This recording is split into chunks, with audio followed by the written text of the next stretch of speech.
Yun, magandang araw mga kap. Kape-kape muna bago magtrabaho. Okay. Mga kap, pag-usapan natin yung character over skill. Okay. Napaka-importante nito, character over skill. Napakaraming barbero ang hirap pagdating sa character, pagdating sa attitude, no? Okay, so dapat mga kap, no, tinuturo natin sa mga baguhan or dun sa mga aspiring barbers, okay, na importante ang character over skills. Okay, bakit? Okay, kasi kapag ka may tamang character ka, okay, may right attitude ka, yung skills, it will follow, 'di ba? So, yun yung pinaka-importante sa lahat. May tamang karakter, may tamang attitude ang isang barber, no? Hindi lang skills. Kasi kung puro skills ka lang at hindi maganda ang karakter mo, hindi ka makakalayo.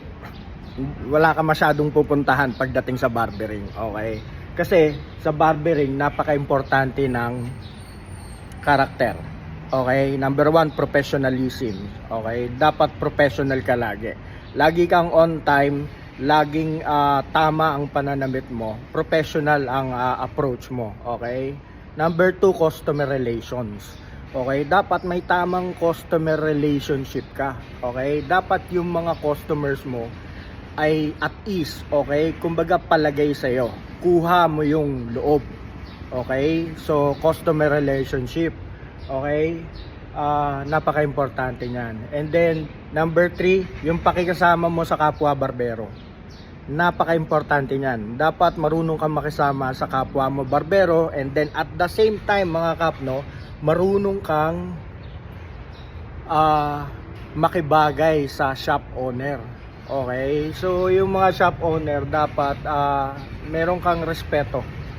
Okay, and hindi ko naman sinasabing ikaw lang ang dapat at siya wala. Dapat mutual respect yan.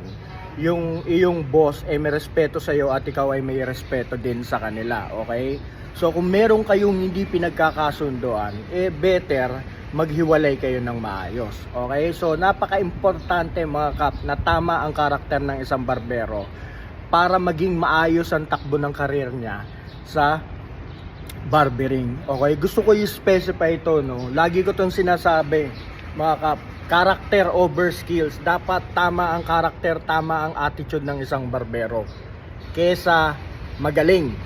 Marami kasing magaling sa totoo lang mga kap, pero hindi tama ang character, hindi tama ang attitude. Okay, ang skills, it will follow basta tama ang character mo, tama ang attitude mo towards work, it will follow. Yung skills, gagaling ka for sure basta tama ang attitude mo at pananaw mo sa pagiging barber. Okay, yun lang mga kap.